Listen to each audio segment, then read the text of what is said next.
बर' रायजो राजा आइ आफामोनखौ थगायबोनाय गोबां दङ जोंनि बर' लिडारफ्रा मोजाङै सम लानानै स्टेटमेन्ट लागोन बिथांनिफ्राय हारिनि थाखाय मा मावोमोन दिनैनि दिनाव आङो नोंथांमोननिसिम भिडिअखौ जागायनायनि सिगां गासिबो आंनि भिउवार्स बा साबस्क्राइबारफोरनिसिम आं खर' गंग्लायै निमाहा बिहरग्रोनाय जागोन मानो होनना बुङोब्ला दिनै आङो भिडिअखौ लाबोगोन जोंहा माखासे फंनैसो ओरैनो एक्स एनडिएफबि सायाव बिथांमोना मोनसे समाव जेल जादोंमोन लोगोसे मेनलि गिदिर बाथ्राया जाहैबाय आं दिनै बुंगोना जाहैबाय उसुं खेगुं नङा होमबा उसुं खेगुं सिक्सटार बे उसुं खेगुं सिक्सटारनि सायाव गोबां माने ससियेल मिडियाआव भाइरेल जागासिनो दङ गोबां बिदिनो गिदिर गिदिर खोथा बाथ्राफोर ओंखारगासिनो दङ आरो उसुं खेगुंखौ केस होनायनि थाखाय माखासे वार्निं नटिस मोनहैदों 15 थारिख बा 15 दिननि गेजेराव निमाहा बियाब्ला बिथांजोखौ केस होनाय जागोन मागोन होननानै बुंदों मोनसे समाव उसुं खेगुङा जोंहा जोंनि बर'नि रिपर्टार अर्थात खौरां बिथिंनि बुथुमगिरि बिथांमोननि सायाव माखासे खोथा बुंनाय जादोंमोन फर एग्जाम्पल आं खोथा बुंनि माने रिपर्टारफ्रा बा खौरां बिथिं बुथुमग्रा बिथांमोना नंखायखौल' मानि खारनाव खौरांखौ बुथुमनानै फोसावो नोंगौखौ मानो फोसावा बेफोरबायदि बुंनाय जादोंमोन आरोखि दा बिनि सायावनो दिनै बिथांजोनि सायाव बेसेबांबा गोबाव जानानै थांखांनाय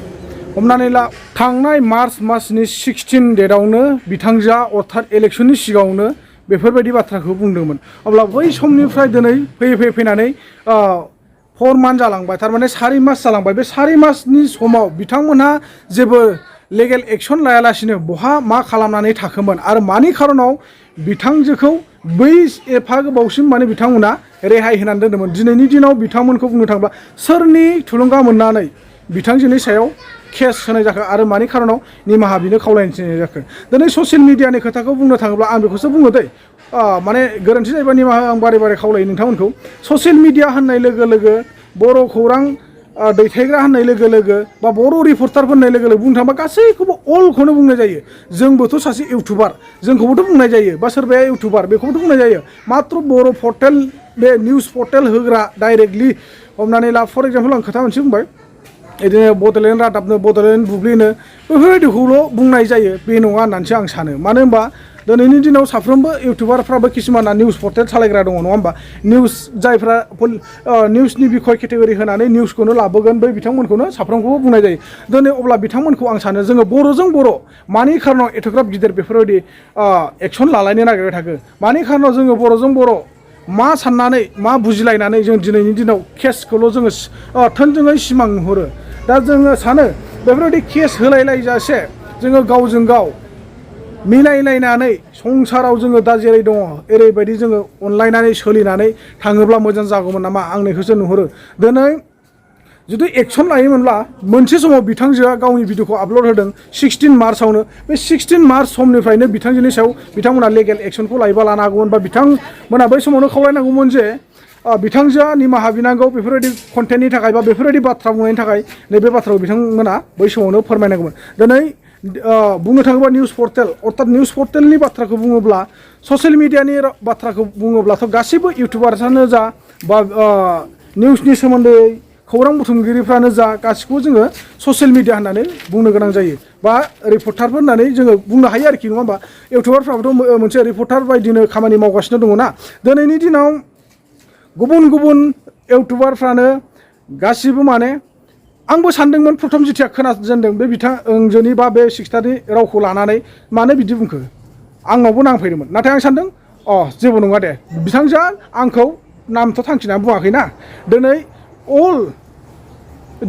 माने जोंनि बर' समाजाव मोनबेसे चेनेलफोर दं बा रिपर्टारफोर दङ निउस होग्राफोर दङ जों बयखौबो बुंनाय जादों दिनै जोङो अब्ला गासिबो बिथांजोनि सायाव नारसिनबाय थायोब्ला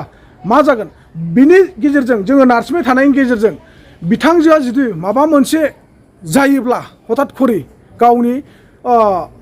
माइनाव सानबाबो साननो हास्लाबैयाव माबा मोनसे जायोब्ला बिनि दायनिगिरिया सोर जागोन अब्ला बिनि दायनिगिरिया जायफोर फोसावदिंदों बा जायफोर बिथांजोनि थाखाय लिगेल एक्सन लानो थाखाय बिथांजोखौ केस होनो नागिरदों बै बिथांमोना जागोन ना जाया आरो जायफोर जिथुनाखि जोंहा बिथांजोनि सायाव गिदिरनिफ्राय गिदिर केसखौ जाबसिननो नागिरदों नङै बाथ्राफोरखौ बुंदोंबो जानांगौ बा नंगौबो जानांगौ जोंहा बेखौ बुंनांगौनि गोनांथि गैया नाथाय दिनैनि दिनाव जोङो बेखौसो साननो गोनां जायो बिथांजोहा जुदि माबा मोनसे अकस्मातलि जाया नङा जाफ्लाङोब्ला बिनि दायनिगिरिया सोर जागोन नैबेखौ सिगांग्रो सिन्था खालामनानै नाय मानोना आथिखालाव हिनजाव मानसिफोरा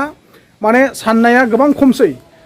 हठात करेनो सानस्लिंबायो बेफोरबायदिनो थिग बेबो बे सिस्टाराबो हठात करे सानस्लिंनायनि गेजेरजों गावनि जिउखौ अकस्मात माबा मोनसे खालामनानै लाफ्लांबायोब्ला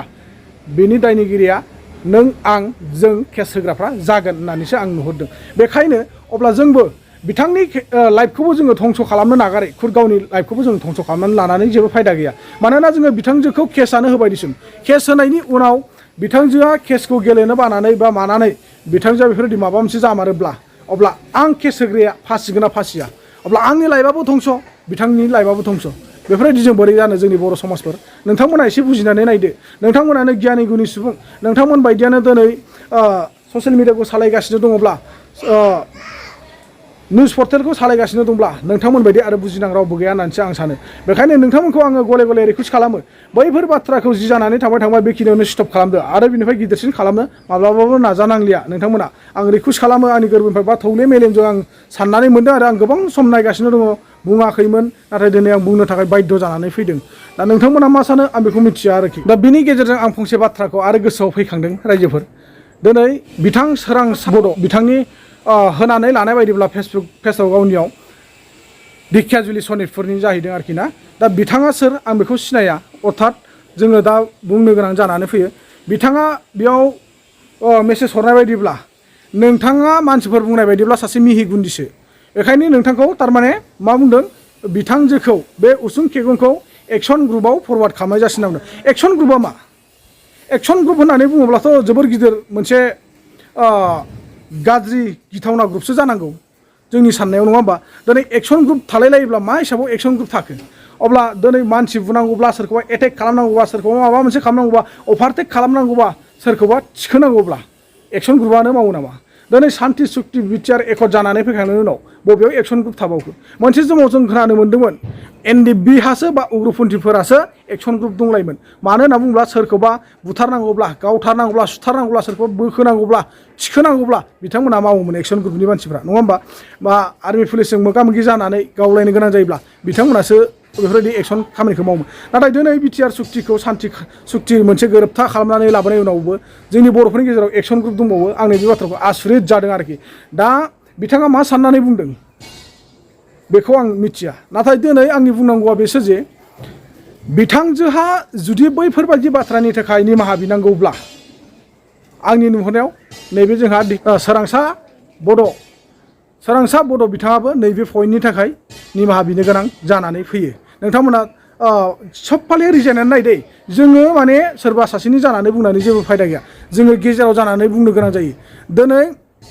आं बेखौ मालाखौनो बुंबाय थादों बारे जोंहा बे उसुं खेगुङा जि बुंदोंमोन जोंनि बर' रायजो राजानि समाजनि थाखाय खामानि मावनाय मावैनि सायाव बुंदोंमोन जि बुंदोंमोन बिथांजोआ जोंनि बर' हारिनि थाखाय माबायदि खामानि मावलांनांगौ बिनि सायाव माखासे पइन्ट बुंदोंमोन बेवहाय जोंहा सोरबा बेक्तिगत बबेबा मोनसे चेनेला बा बबेबा निउस रिपर्टारफ्रा थोंजोङै गावसिनि गोसोआव थिर गावना होनाय बायदि दुखु मोनलायनानै बिथांनि सायाव केस होलायलायोबा बेफोरबायदिया रं जागोन नामा आं बेखौ नुहुरदों बेखायनो आङो बांद्राय गोलावखौ बुंनो सानलिया आं माने जोंफोर मा बुंनो आरोना जाम्बा जाम्बि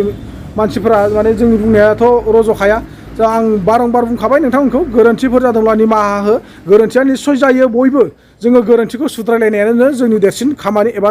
देरसिन धर्म होननानै जों साननानै लानो गोनां जायो मानो होनना बुङोब्ला थोंब्रै आथिङानो जुदि गादलुनोब्ला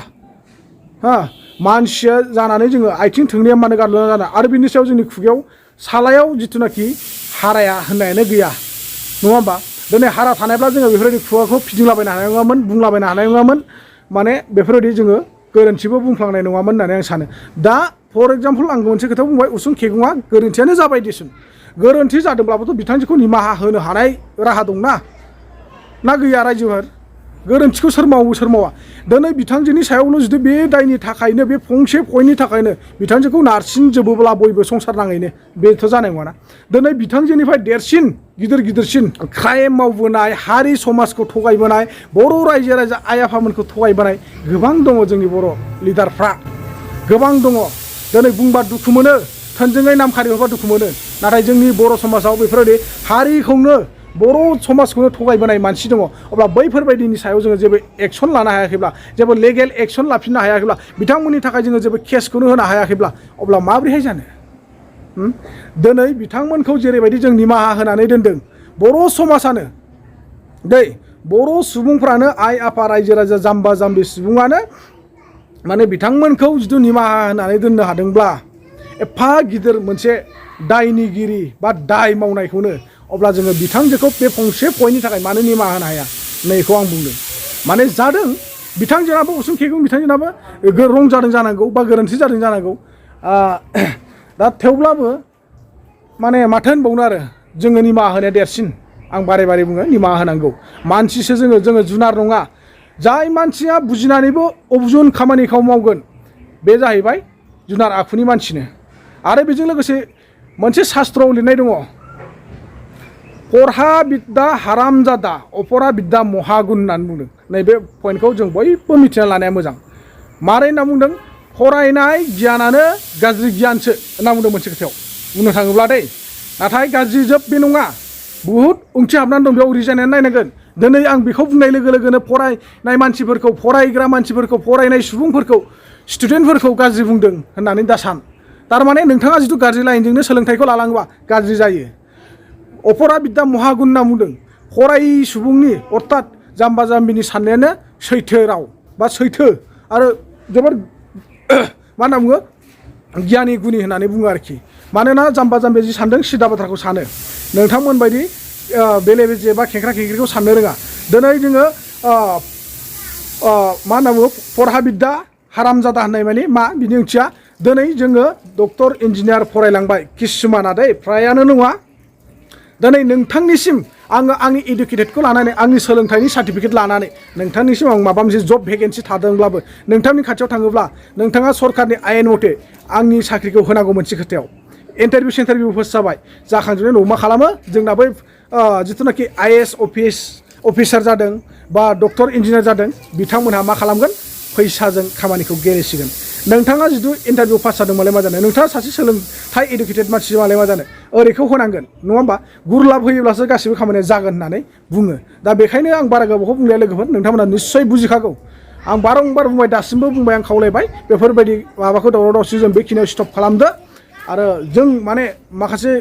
गोनांथि एबा गोनांथार बाथ्राफोरखौ जोंहा एसेबां गोथौ मेलेमजों जों बुंनो हानाय जोंहा खेमथा गैया बेखायनो आं बेखिनियावनो फोजोबबाय नोंथांमोना दायो सिगांथाराव होनाय भिडिअ एन्ट्रिखौ नायनानै बुजिनानै लानो हासिगोन बिथांजों दा बेलासियाव आराम बिदाय लायलायलायनोसै लान्च दङ गाजा नुखायो दा येस आसलसो जेबो फायदा जायासै बिथांमोना हारिनि थाखाय मोनसे समाव सोमावसारग्रा मानसिमोन खेंखाय लानानै सोमावसारबोनाय मानसिमोन उफाय गैया 3 माससो कलटकआव सोना दोनजाबाय सालेन्डार जाहोबाय सालेन्डार जानायबो जेबो फिथाइखौ मोनासै लोगोसे मा होनना बुङो दिनैसिमबो बिथांमोना कर्टआव हाजिर जाबाय थानांगौ बिसि फिसा गारनानै बाहेरायाव थानानै जाहैनो हाया माने मथा मथि आसामखौ गारनानै गुबुन जायगायाव थांनो हाया आरोखि आसामावनो मावोबा मावनानै जाबाय था आरो न'खरखौ सानसे समाव नोंसिनो देखायगोन बिथांनि न'खौ ओरैबायदि अबस्था गाज्रि ना बले जोंनि सनितपुर जिल्ला उत्तर बिश्वनाथ जिल्लानि सरकारानो नायसनदों ना मादों बिथांमोनखौ नङा होमबा नायफिनजाखायाखै दा ओमफ्राय सालेन्डार जानाय माबाफोर मोनदों सालेन्डार जानायाव औ मा मोनो जेबो मोनाखै गैया गुरलाब मोनासै गैया जेबो गैया जेबो गैया मात्र दागिल' जाना थाबाय आरो ना दागिल' जाना थाबाय थगायजाबाय सरकारजों सोर सरकारा थगायखो दा नोंसोरखौ कंग्रेस मोनना बिजेपि मोनना बिटिआर सरकारमोन ना इउपिपिएल आंथ' बिटिआर जेबो सिनायालै सरकारा थगायबाय ना सरकारानो गैया माने नोंसोरो आखाइ थिखोनाया सोरनि समाव थिखोनायमोन थाल दंना गैयामोन सोरनि समाव थिखोनाय माने 2013 मोन ना 14 नोंसोर हमजानाया 2014 बावबायना बहुत बोसोर जाबाय बयबो सिनाय जानांगौ किसुमाना आफादनि मानसिफ्राथ' सिनायखागोन देगा होनना बुङो देगा लेंग्रा ना देगा लेंग्रा होनना गाबज्रियोमोन दा लेंग्रा राङाफारायाव लेंग्रा NDFB दंमोन होनना बुंबाय थायोमोन ना गोदो नागिरग्लुंलाबायनाय जादोंमोन ना बेनोमोन आरोखि मिथिबाय ना गोबां बाथ्रा सोंनांगौ दङ दा सोंथ'वा स्टेटमेन्ट लाथ'वा नेक्स्ट टाइम मोजाङै सम लानानै स्टेटमेन्ट लागोन बिथांनिफ्राय हारिनि थाखाय मा मावोमोन बेसेबां गोबाव हारिनि थाखाय गावखौ सिखोमानानै थानो गोनां जादोंमोन बेसेबां गोबावसिम बिथांमोना जेलनि दालि ओंख्रि जाहैनांखो आरो मा खारनाव जाहैनांखो माबोरैहाय गफिननो हाखो बेजों लोगोसे दिनैसिम बिथाङा मा मावनानै दङ बेफोरखौ उनाव फोरमायजोबगोन दा फर एग्जाम्पल आं ओरैनो मोनसे खोथा बुंनि अरुणाचल ओनसोलाव बिथाङा थानानै दा सोलिनानै थानो गोनां जादों बिथाङा मेरिट जाया नङा जाबाय चिरांनि सासे आइजोजों थेवब्लाबो माने न'खराव थानानै संसार मोनजायाखै आरोखि दा बेनो दा बिसोरा बिदा फंबाय साथाम नैबे मोनसे जायगायावनो बे मोनसे फेक्टरियावनो खामानि मावना जागासिनो दं आरो अरुणाचलाव स' आं बेरायनो फैदोंमोन लोगो मोनदों बिथांमोनखौ कन्टेक्ट खालामदों हाबदों सोमोन्दोआव बियादै फिसा जायो आंनि माथो खालामनो उननि बाथ्रासै बिथांमोनखौ लानानै एसेबाबो जोंबो सरकारनि फारसे आगान बारायनांगोन आरो बिथांमोननि थाखाय मोनसे समाव हारिनि थाखाय नाजादोंमोनब्ला जोंबो बिथांमोननि थाखाय नाजानांगोन माबा मोनसे सुबिदाफोर मोनगोन नामा होननानै